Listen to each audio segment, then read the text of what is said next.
Bonjour, vous êtes sur la chaîne de la croissance, je suis content de vous retrouver. Nous allons parler Mexique aujourd'hui et santé. Vous allez voir, c'est très impressionnant. À tout de suite.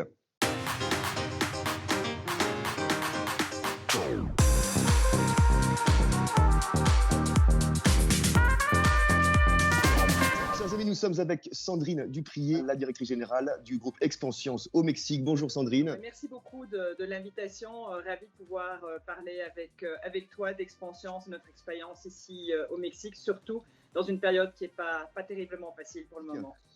Expanscience, c'est un laboratoire pharmaceutique et dermocosmétique français. Donc ça fait déjà 18 ans qu'ils sont implantés avec leur propre entreprise ici au Mexique. On a deux facettes, deux business units.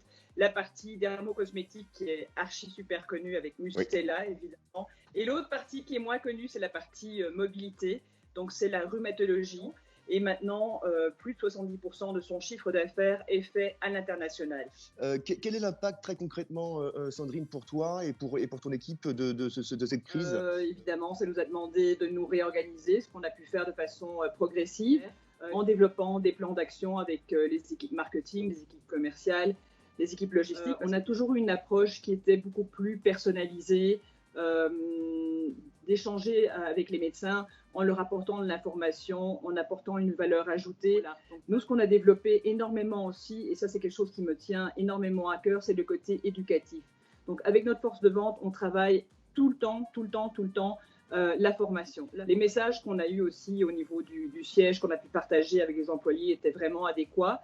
Donc je pense que c'était un message vraiment pas de contrôle, pas une façon coercitive de vouloir imposer des mesures, mais de dire écoutez, votre santé, c'est le bien le plus précieux, prenez-en soin, n'exposez pas vos collègues ou les membres de votre famille d'une façon indue, donc ça vaut la peine de faire attention, d'autant plus qu'on a les moyens de pouvoir continuer à travailler à distance et être productif et faire ce qu'on faisait du bureau. Non tu peux nous dire un petit peu comment sont le climat des affaires, la culture des affaires au Mexique? Comment ça se passe? Comment on fait du business au Mexique?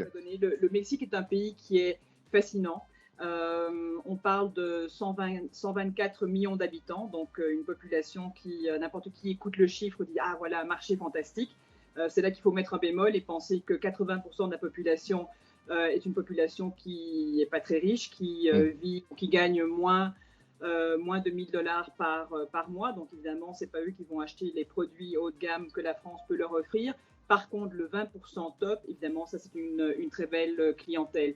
On parle évidemment de la proximité avec le marché américain, quand même une frontière de plus de 3000 km, donc c'est vraiment très proche. Mais il faut faire attention parce que faire des affaires au Mexique, ça demande de bien choisir ses partenaires. Souvent, ce que je donne comme conseil aux gens, si tu trouves un Mexicain qui est capable de te dire non, engage-le, parce qu'il a le courage de ses opinions. Souvent, d'ailleurs, mes employés me disent, écoute, nous, on aime mieux travailler pour avoir un directeur général qui est un étranger, une étrangère, parce que leurs critères sont différents. Et on sait qu'ils vont être beaucoup plus justes. Choisir ses collaborateurs, je pense que c'est un point extrêmement essentiel.